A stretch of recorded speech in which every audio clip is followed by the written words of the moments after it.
नमस्कार। जन टीवी के उत्तराखंड के इस खास बुलेटिन में एक बार फिर से आप सभी का बहुत स्वागत है। मैं हूं आपके साथ प्रियंका तिवारी। खबरों को विस्तार से जानेंगे, लेकिन उससे पहले एक नजर हेडलाइंस पर। आगामी केंद्रीय बजट से लोगों को काफी उम्मीद। उद्योगों की टैक्स में छूट और वित्तीय सहायता देने की मांग। 1 फरवरी को रविवार के दिन शेयर बाजार में होगी ट्रेडिंग।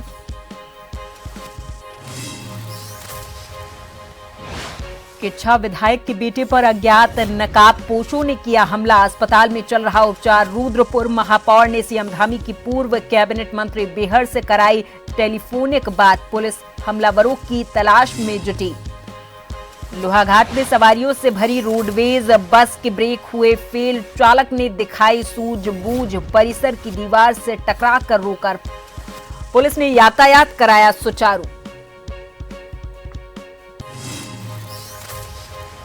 मध्य प्रदेश कांग्रेस के विधायक के विवादित बयान से उत्तराखंड भाजपा में आक्रोश। प्रवक्ता ने कहा, मानसिकता हो चुकी दिवालिया। राहुल गांधी को सामने आकर मांगनी चाहिए माफी। और मंगलौर के मुंडलाना गांव में किसान चौपाल का आयोजन। राज्यसभा सांसद कल्पना सैनी ने की शिरकत। वीवीजी रामजी योजना की दी जानकारी।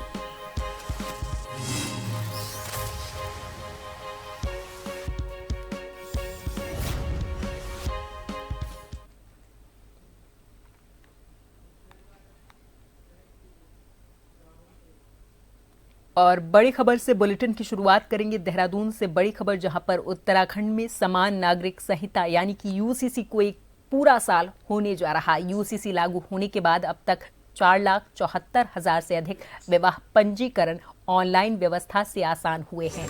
पंजीकरण का पूरा प्रोसेस घर बैठे आवेदन कर सकते हैं। डॉक्यूमेंट्स और वीडियो वेरिफिकेशन की सुविधा औसतन 5 दिन में विवाह प्रमाण पत्र मिल रहा। महिलाओं के अधिकार और सामाजिक समानता को इससे मजबूती मिली है। यूसीसी से उत्तराखंड देश के लिए एक मॉडल राज्य बन चुका है।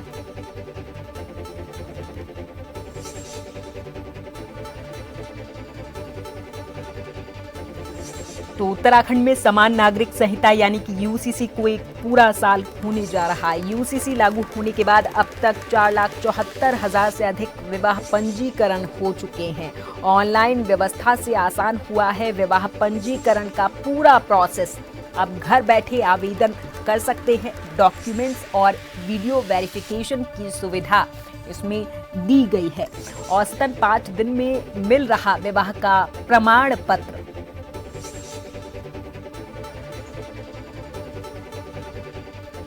और इस पूरी खबर पर हमारे साथ देहरादून से bureau chief SN Pant ji phone line पर जुड़ गए हैं अधिक जानकारी के साथ। पंत जी, उत्तराखंड में समान नागरिक संहिता यानी कि यूसीसी को लागू होते हुए एक पूरा साल होने जा रहा। हालांकि इसका विरोध भी किया गया, लेकिन पक्ष में भी कई वोट आए और अब महिलाओं का ये कहना है कि उनके लिए बहुत कारगर साबित हुआ है यूसीसी। पंत जी।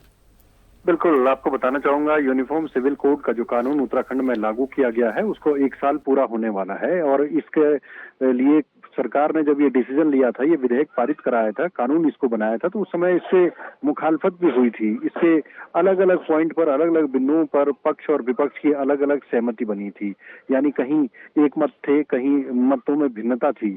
लेकिन जिस तरीके से इसका एग्जीक्यूशन हुआ है उसके बाद आज देखेंगे आप 4,74,000 से जो विवाह रजिस्ट्रेशन है, मैरिज रजिस्ट्रेशन है, वो इसमें किए गए हैं। और इसमें जो प्रक्रिया थी करने की, इसको ऑनलाइन जो सीएससी सेंटर हैं उनको ये काम दिया गया, कोर्ट को ये काम दिया गया। उसका नतीजा ये रहा है कि आप वीडियो कॉन्फ्रेंसिंग के माध्यम से या वीडियो कॉलिंग के माध्यम से भी इसकी सत्यता की जांच कर सकते हैं और इसमें डॉक्यूमेंट अपलोड कर सकते हैं। जिसका नतीजा ये रहा है कि विवाह अधिनियम के तहत मैरिज रजिस्ट्रेशन का जो सर्टिफिकेट है वो महज 5 दिन में, एक एवरेज डेज के हिसाब से अगर देखा जाए तो 5 दिन में क्लाइंट को मिला है।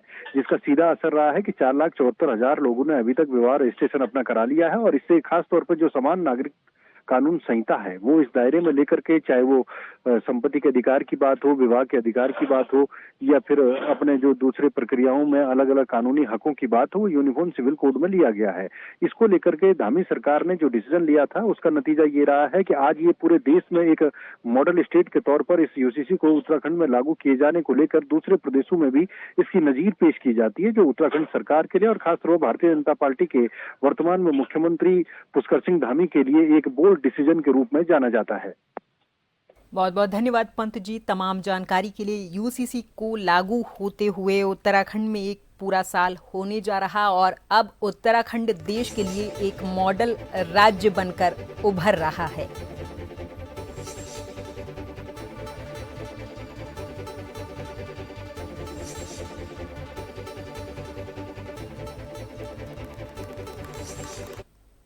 बात करेंगे केंद्रीय बजट 2026 की।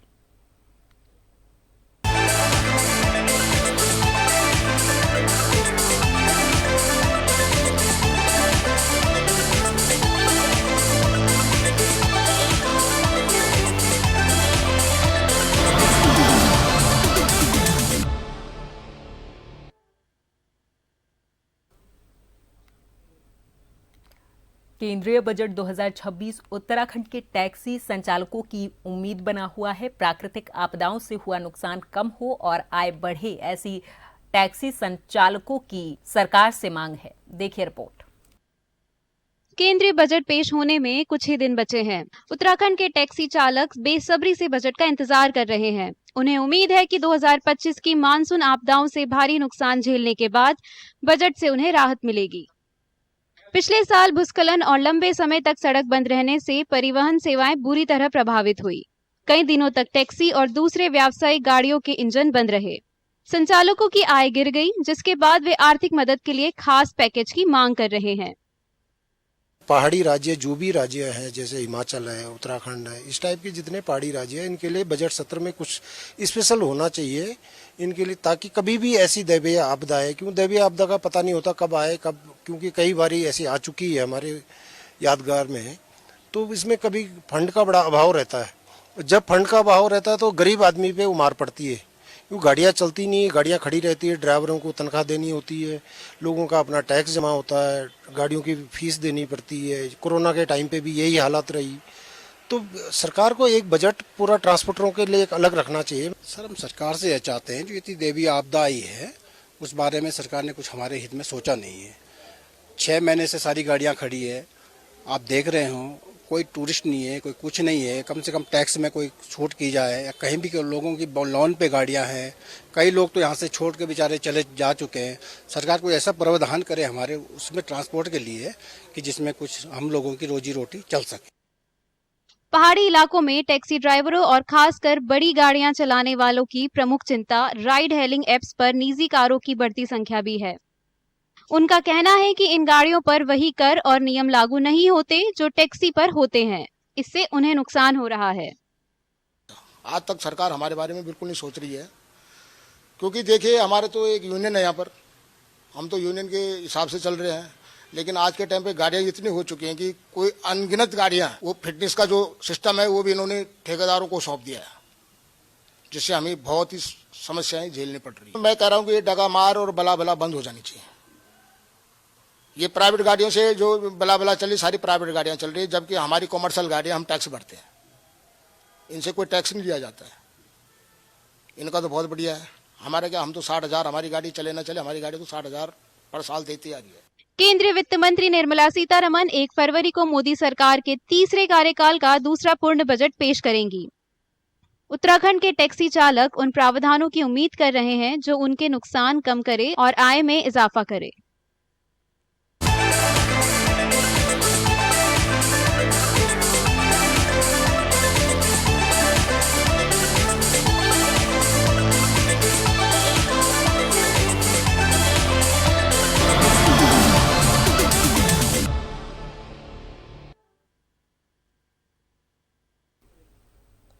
मुख्य सचिव आनंद वर्धन ने सोमवार को ननूर खेड़ा के राजीव गांधी नवोदय विद्यालय पहुंचकर शिक्षा की बात कार्यक्रम के तहत प्रदेश के विभिन्न विद्यालयों के स्टूडेंट्स के साथ वीडियो कॉन्फ्रेंसिंग के माध्यम से बातचीत की। कार्यक्रम के दौरान सभी स्टूडेंट्स को संबोधित करते हुए मुख्य सचिव ने कहा कि हर बच्चा खास होता है, उसमें कोई न कोई विशेषता जरूर होती है। इस मौके पर सचिव रविनाथ रमन, निदेशक माध्यमिक शिक्षा मुकुल सतीश सहित अन्य वरिष्ठ अधिकारी मौजूद रहे।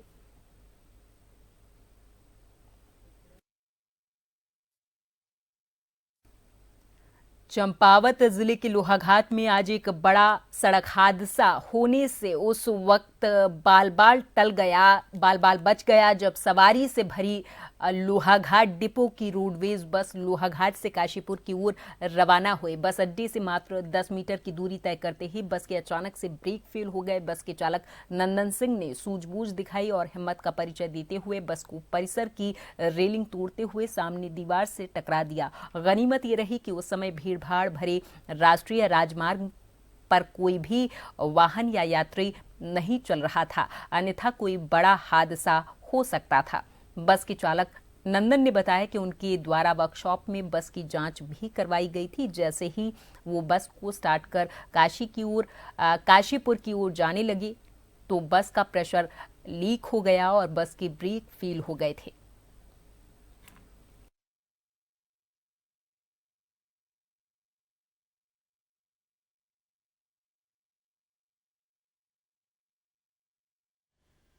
आ रहा था मैं, प्रेशर बनाने गाड़ी लुढ़क गई अपने आप ही आगे को, ब्रेक मारने में लगे। किसी को चोट पटा? ना चोट पड़ा किसी को नहीं, बस मैं चेक करा के लाए थे ऊपर से तो प्रेशर। हाँ। पेटकोल के प्रबंध निदेशक पीसी ध्यानी ने चंपावत जिले के लोहाघाट के डेसली में निर्माणाधीन 132 केवी सबस्टेशन के कार्यों की प्रगति को लेकर औचक निरीक्षण किया है। निरीक्षण के दौरान प्रबंध निदेशक ध्यानी के द्वारा निर्माण कार्य की वर्तमान स्थिति, गुणवत्ता, समयबद्धता और सुरक्षा मानकों की गहन समीक्षा की गई। इस मौके पर निरीक्षण दल में मुख्य अभियंता पंकज चौहान और मुख्य अभियंता हितेंद्र सिंह हियांकी भी मौजूद रहे। प्रबंध निदेशक ध्यानी ने कहा कि निरीक्षण कार्यों में फास्ट ट्रैक और उच्च गुणवत्ता सुनिश्चित करने के उद्देश्य से किया गया ताकि प्रदेश सरकार के 4 साल बेमिसाल के लक्ष्य को साकार किया जा सके।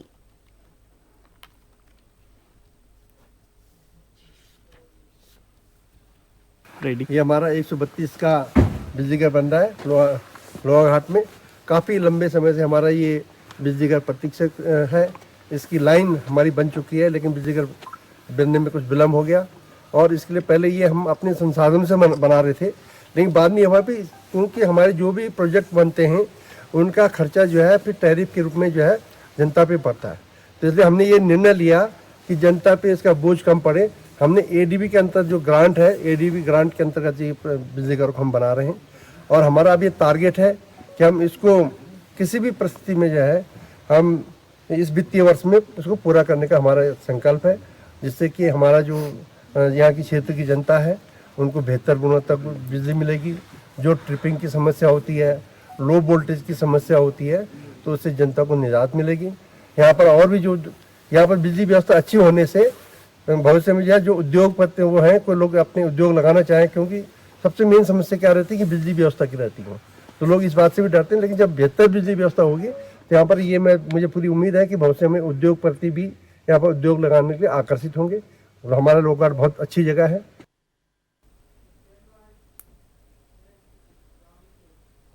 मंगलौर के मुंडलाना गांव में एक किसान चौपाल का आयोजन किया गया, जिसमें राज्यसभा के सांसद कल्पना सैनी ने शिरकत की। आयोजित किसान चौपाल में बड़ी संख्या में ग्रामीणों, किसानों और पार्टी कार्यकर्ताओं ने हिस्सा लिया।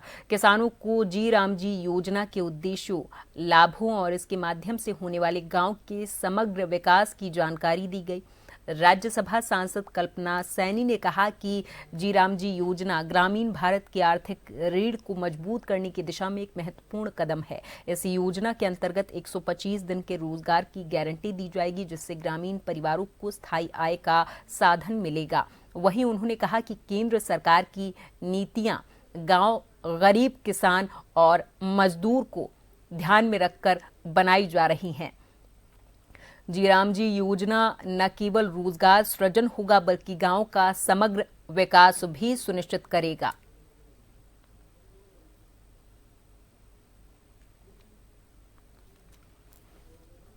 बड़ी और अच्छी और वी जीराम जी का जो विधेयक अभी 2025 में अपने बीच में आया है, महामहिम जिसको जो है अपनी स्वीकृति दे चुकी हैं, वो अब लागू होगा और हमारे प्रदेश में तो वो 90 और 10 के रेशो में होगा। उसी की योजना के अंतर्गत क्या क्या कार्य होने वाले हैं, किस तरह से ये लाभकर होगा, कैसे ये आजीविका के लिए मजबूत आधार बनेगा, कैसे अपने गांव और देहात के लोगों की आर्थिक स्थिति को सशक्त करेगा, हेल्प सेल्फ ग्रुप को कैसे मजबूती देगा, ये सारी चीज़ों से अवगत कराने के लिए आज मैं अपने भाइयों के बीच में उपस्थित हुई और सब ने बड़े ध्यान से सुना और मोदी जी के प्रति सभी कृतज्ञ हैं, सब उन पर अटूट विश्वास रखते हैं। वो यहाँ की बैठक में साफ नज़र आया, सभी उनके लिए प्रशंसक ही नहीं कटिबद्ध है उनके साथ खड़े होने के लिए। ऐसा आज की किसान श्रमिक चौपाल में नजर आया।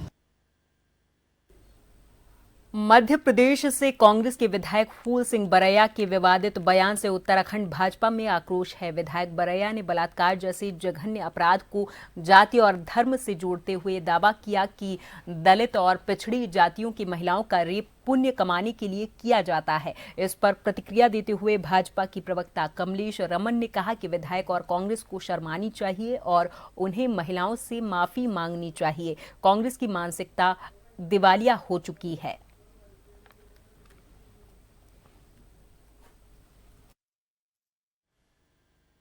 देखिए, शर्म आनी चाहिए मध्य प्रदेश के उस विधायक को और कांग्रेस को शर्म आनी चाहिए और महिलाओं से माफी मांगनी चाहिए। कौन से ग्रंथ में लिखा है कि महिलाओं के साथ या SC ST या आदिवासी महिलाओं के साथ रेप करने से पुण्य मिलता है?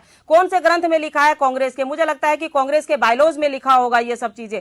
ये वही पार्टी है कांग्रेस जो तंदूर में एक अपनी प्रेमिका को झोंकने का काम कांग्रेस के लोग करते हैं। तो कांग्रेस की मानसिकता दिवालिया हो चुकी है। कांग्रेस को शर्म आनी चाहिए और राहुल गांधी जी को माफी मांगनी चाहिए इसके ऊपर कि उनके विधायक मध्य प्रदेश के इस तरह की भाषा का इस्तेमाल करते हैं और महिलाओं के ऊपर रेप जैसी घिनौनी हरकत को वो पुण्य का काम कहते हैं। तो मुझे लगता है कि पूरी कांग्रेस को इस पे माफी मांगनी चाहिए और महिलाएं उनको माफ नहीं करेगी। पूरे देश के अंदर या उत्तराखंड के अंदर भी मुझे लगता है कि जिस देश के अंदर दुर्गा के रूप में मां को महिलाओं को पूजा जाता है, लक्ष्मी के रूप में पूजा जाता है, वैष्णवी के रूप में पूजा जाता है, उस देश के अंदर कांग्रेस का विधायक, बदतमीज विधायक, बेशरम विधायक वो ये कहे कि SC ST महिलाओं का जब रेप होता है तो पुण्य का काम मिलता है। तो ऐसे कौन सा ग्रंथ लिखा है? मैं कांग्रेस से पूछना चाहती हूँ, उस ग्रंथ का नाम बताए, उस ग्रंथ के पन्ने का नंबर बताए। तो ये राहुल गांधी जी को इस पे आकर के सामने स्पष्ट करना चाहिए, क्योंकि वो राहुल गांधी जी के साथ खड़े ऐसे नेताओं को बढ़ावा दे रहे राहुल गांधी जी जो महिलाओं को अपमान करते हैं, पूरी कांग्रेस के नेता।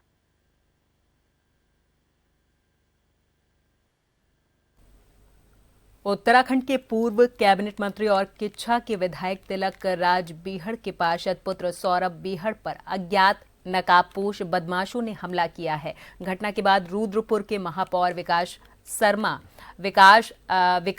शर्मा अस्पताल पहुंचे और मोबाइल के माध्यम से किच्छा के विधायक तिलक राज बीहड़ की मुख्यमंत्री पुष्कर सिंह धामी से बातचीत करवाई। घटना में रुद्रपुर के आवास विकास क्षेत्र से पार्षद सौरभ बीहड़ गंभीर तौर पर घायल हुए हैं। बताया जा रहा कि एक विवाद को सुलझाने के लिए सौरभ घर से आवास विकास चौकी की ओर जा रहे थे। इसी दौरान रास्ते में घात लगाकर बैठे बाइक सवार नकाबपोश 3-4 अज्ञात लोगों ने उनकी स्कूटी को गिरा दिया और ताबड़तोड़ प्रहार कर गंभीर तौर पर घायल कर दिया था। शोर सुनकर स्थानीय लोगों के पहुंचने से पूर्व ही हमलावर मौके से फरार हो गए थे। घटना की सूचना पर पूरे क्षेत्र में हड़कंप मचा हुआ है।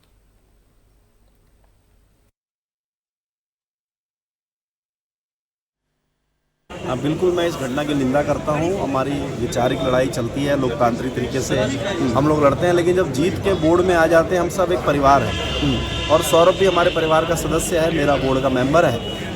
मैंने अभी यहाँ CO से भी बात की थी, CO प्रशांत जी भी आए थे, सौरभ से भी मिला हूँ जी। और जो भी लोग हैं प्रोफेशनल हैं, उन्होंने जिस प्रकार से सौरभ के साथ बदतमीजी की है वो प्रोफेशनल तरीके से की है, इसकी हम लोग निंदा करते हैं। हमारे अभी लोकप्रिय मुख्यमंत्री श्री पुष्कर सिंह धामी जी को भी अभी मैंने संज्ञान दिया था इस बात का, तो उनकी माननीय बेड़ जी से मैंने बात भी कराई है। हमारी धामी सरकार, हमारे विधायक जी और हम पूरी तरीके से हम बहड़ परिवार के साथ हैं, क्योंकि ये बहुत ही निंदनीय घटना है कि हमारी वैचारिक लड़ाई होती है, लेकिन कोई अगर हमारे परिवारों पे इस प्रकार से हमला करेगा तो हम उसे छोड़ने वाले नहीं हैं। हम सब एक हैं और जिसने भी ये घटना की है, पुलिस अपना काम कर रही है। मुझे अपनी पुलिस पे भी भरोसा है कि जो भी दोषी हैं उन्हें सज़ा मिलेगी। शाम को एक घटना हुई थी जिसमें सौरभ कुछ लोगों से झगड़ा हुआ। तो जो सीसीटीवी फुटेज हमने देखा उसमें ये लगा कि एक बाइक पर 3 लड़के आए और उनकी स्कूटी को गिरा दी और उनसे मारपीट किया। उसमें कुछ संदिग्धों की हमने पहचान की और अभी ये थाने में बुलाया, उनसे पूछताछ कर रहे हैं। आगे की जानकारी जैसे भी तथ्यों की जानकारी होगी आपको बता देंगे।